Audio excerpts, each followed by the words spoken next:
देश के 75वें स्वतंत्रता दिवस के मौके पर हिमाचल प्रदेश के गगरेट इलाके में स्थित महाअवतार बाबाजी मेडिटेशन सेंटर द्वारा संचालित महाअवतार बाबाजी कामधेनु गौशाला में भी इस दिवस को बड़ी धूमधाम से मनाया गया।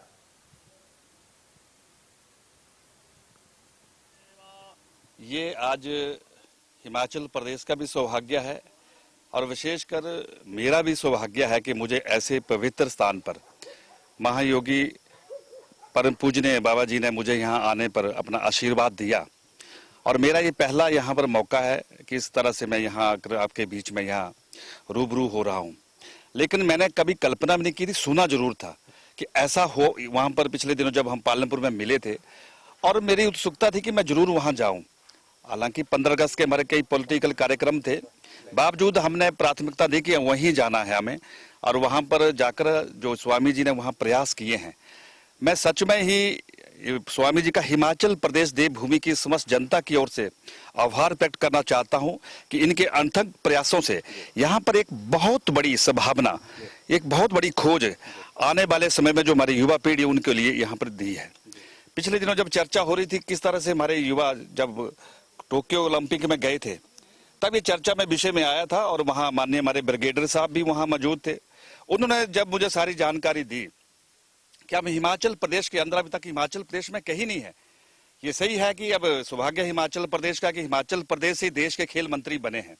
इसलिए संभावनाएं बढ़ गई है। और हमने उसमें भी पूजनीय स्वामी महाराज जी को कहा था कि जिस तरह से अनुराग जी का देश की सरकार में खेल मंत्री के रूप में पदारोपण होना और इस तरह के आपके जो प्रयास है, निश्चित तौर पर हम मिलकर यहाँ पर एक कोशिश करना चाहते हैं और यहाँ पर आने वाले समय युवाओं के लिए एक बहुत बड़ी दिशा मिलेगी। यहीं से नीरज चोपड़ा जैसे कई नौजवानों को मौका मिलेगा आगे बढ़ने का। दूसरा, यहाँ पर आज पौधारोपण का कार्यक्रम था और मुझे पीपल पेड़ का जो है ये स्वामी जी के साथ पौधारोपण करने का जो अवसर प्राप्त हुआ है, मैं सचमुच में बड़ा भाग्यशाली हूँ कि ऐसे विशेष अवसर पर ये मौका मुझे मिला और मैं सच में ऋणी हो गया हूँ आदरणीय स्वामी जी का। और मैं स्वामी जी के हर प्रयासों को बड़े बारीकी से देख रहा हूँ यहाँ पर कि जिस तरह से इन्होंने यहाँ पर एक संकल्प लिया है कि यहाँ पर जो संभावना है उसको कैसे हम तराशा जाए, उस दिशा में कैसे आगे बढ़कर काम करें। आज लगभग 3000 पौधे जो है हमारे विभिन्न इसके प्रजाति के, आज इसका यहाँ पर रोपण होगा। लगभग हमारे जो साथी जुड़े हुए हैं आदरणीय स्वामी जी के इसमें सानिध्य में, वो सारे लोग, मुझे नहीं लगता इससे पहले उन्होंने कभी कोशिश की होगी। लेकिन एक ये प्रेरणा है, एक रास्ता है हम सबको एक रचनात्मक काम करने का। और उससे भी ज्यादा जो यहाँ पर आज मैंने गौ सदन में देखा कि किस तरह से हमारी कामधेनु जो गाय है जो राजस्थान जैसलमेर से यहाँ आई है, इसके पीछे जो रहस्य अभी स्वामी जी ने जिक्र किया है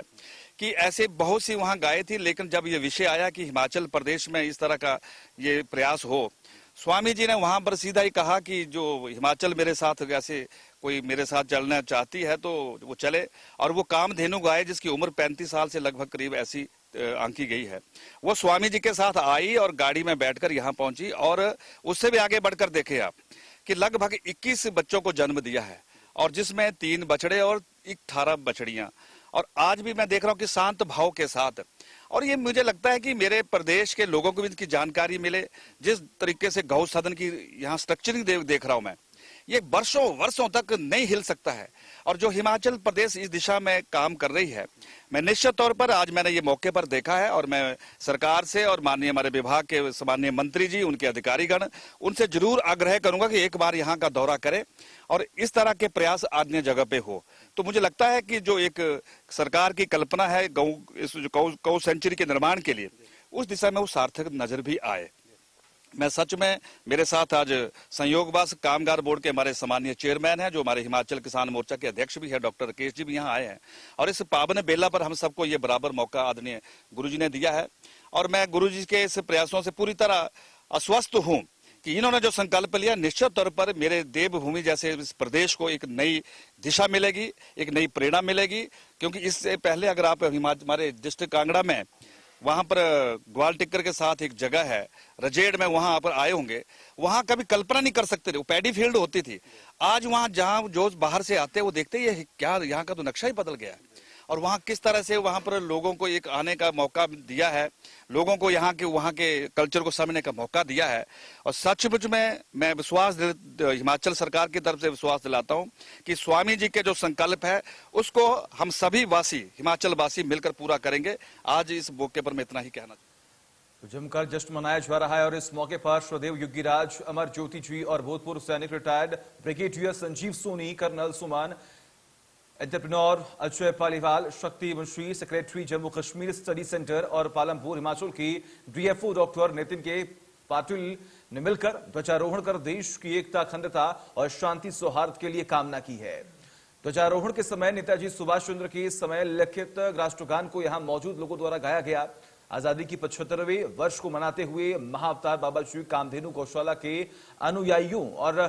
श्रदेव योगीराज, अमर ज्योति जी द्वारा पर्यावरण संरक्षण को लेकर भी संदेश देते हुए इलाके में हजारों की संख्या में पौधारोपण किया गया।